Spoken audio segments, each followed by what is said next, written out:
Your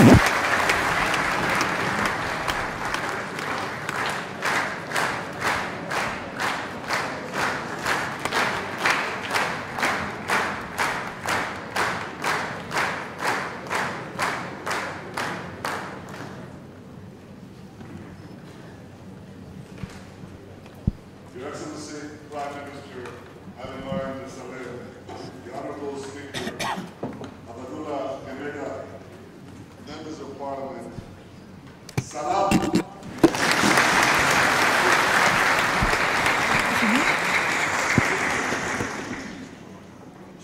I'm so excited to be here.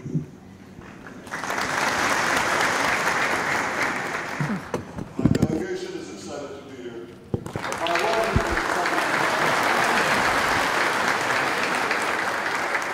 I want to recognize three outstanding members of our Parliament who are also excited to be here, though they've been here before. Member of Knesset,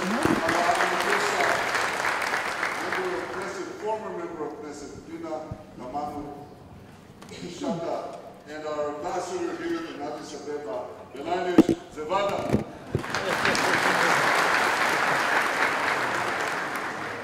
I'm absolutely thrilled to be the first Prime Minister of Israel to visit Ethiopia ever.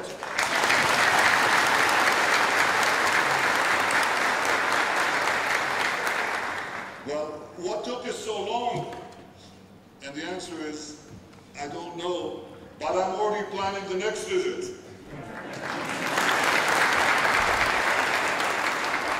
Ethiopia is a resplendent land, rich in history, diverse in culture, pregnant with promise. The Prime Minister said today in our meeting, he said something that is so true.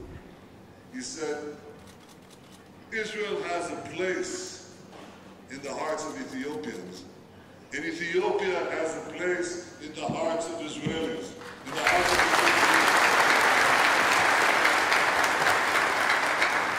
I bring you greetings from Jerusalem, the eternal capital of the Jewish people, the place where I grew up, and the place where the Queen of Sheba met King Solomon 3,000 years ago.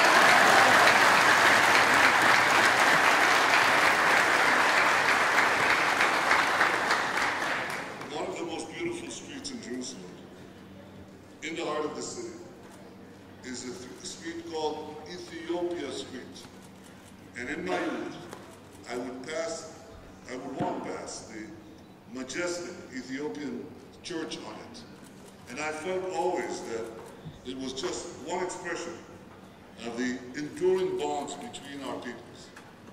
Bonds of history, bonds of values, and increasingly, bonds of interest. Our historical bond continued from the Solomonic era through the rise of Christianity to this day. Our values, I think the bonds of history gave rise to the bonds of values. The birth of the Jewish people is interwoven with the birth of our freedom, the story of the Exodus. We were brought from slavery to freedom in our land, to our land, the land of Israel. You in Ethiopia, you fought for your freedom. You maintain your freedom. Throughout the centuries, for millennia, your nation has proudly fought for and maintained its independence. We respect you for it. We admire you.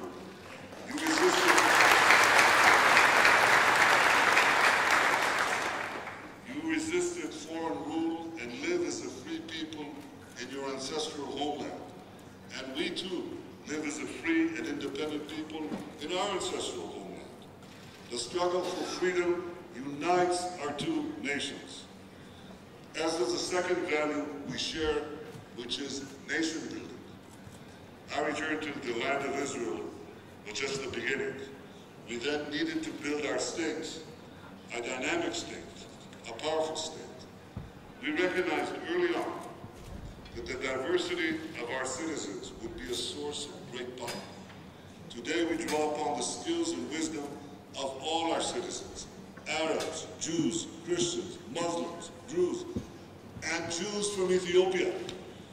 Thousands of Ethiopian Jews serve in our army, participate in our politics, take part in our economy, in our culture. They help enrich Israeli society every day and in every way. They act as a human bridge between our two peoples. On the way here, I spoke to two young flight attendants of Ethiopian descent.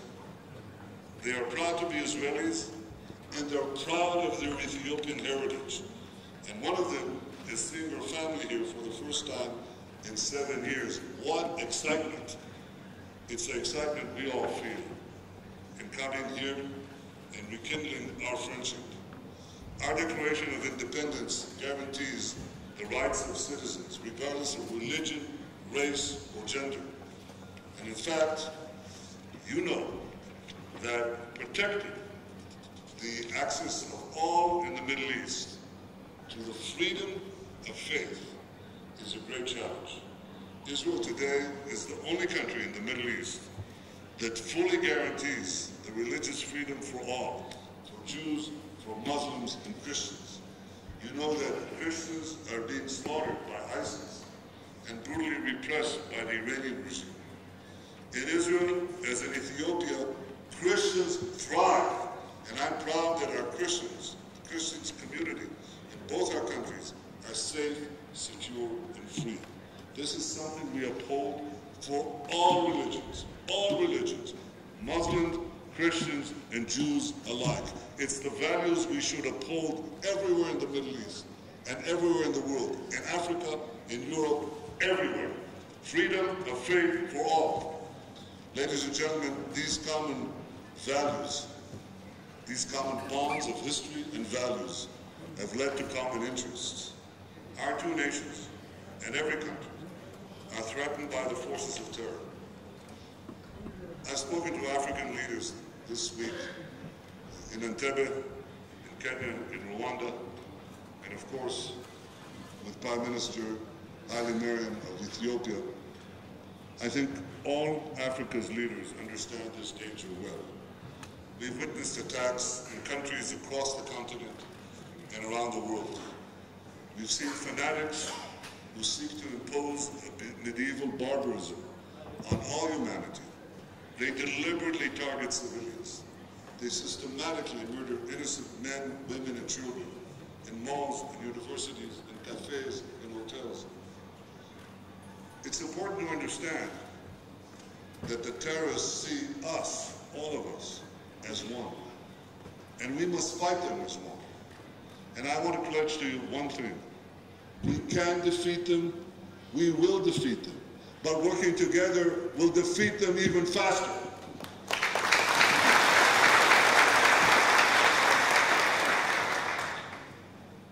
My friends, ensuring security is our first common interest, but it's certainly not the last.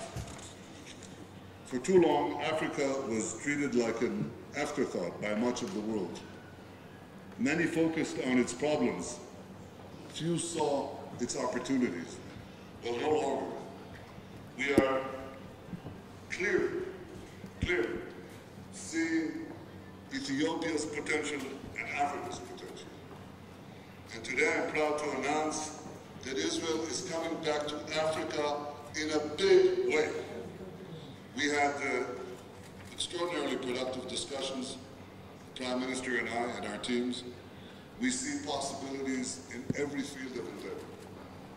In agriculture, in water, in energy, in space, in cyber, but in ways that will affect, as the Prime Minister said, the lives of ordinary Ethiopians.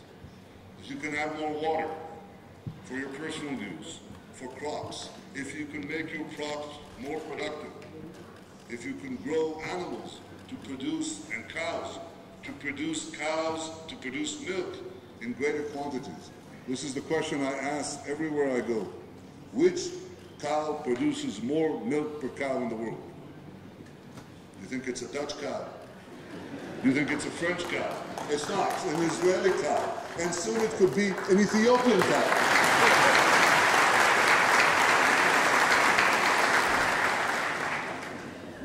This is my vision for our cooperation. To have Ethiopian farmers enjoy the benefit of Israeli know-how, working together with us to have water channeled to every direction that you want and wasted very little, to have technology, to have communications, education, medicine. Enjoy the fruits of technology because the future belongs to those who innovate. Israel is an innovation nation, but we are willing and eager to share our experience with you because we believe in our partnership. I believe that Ethiopia is on the rise. We believe that your industries are growing and innovative. Your influence is spreading. We seek to deepen our ties with you because when we work together, both of our peoples are better off. It's been nearly 3 decades since an Israeli prime minister visited any country in sub-Saharan Africa. And I can promise you, it won't be another 3 decades before another visit. We are talking about future visits to Ethiopia and to many African countries. I want to see Israeli embassies spread throughout the continent, and I want to see every African country represented in an embassy in Israel. This is a vision that we believe in. It's something that we're working for. It's something that we believe in, and it should not surprise you. The founder of our state, of our modern state, was a young man. He was 36 years old when he began, and he died very early at 44. His name was Theodore Herzl. And Herzl was a modern Moses. He said over 120 years ago, he said that after he would achieve the establishment of a reborn Jewish state, he hoped to help the black people of Africa gain their freedom too. It was that same partnership from King Solomon, that same partnership from long ago, the same idea of the Exodus. And Herzl said of the idea of refounding a Jewish state, he said, if you will it, it is no dream. And the same applies to our relations with Africa, and the same applies to our vision of a shared future with Ethiopia. If we will this future, it is no dream. Inspired by the bonds of history, by the values and common interests that characterize us, our friendship is ever deepening. Ethiopia is on the rise, Africa is on the rise, and the friendship between us is soaring to new heights. May God bless Ethiopia. May God bless Israel. May God bless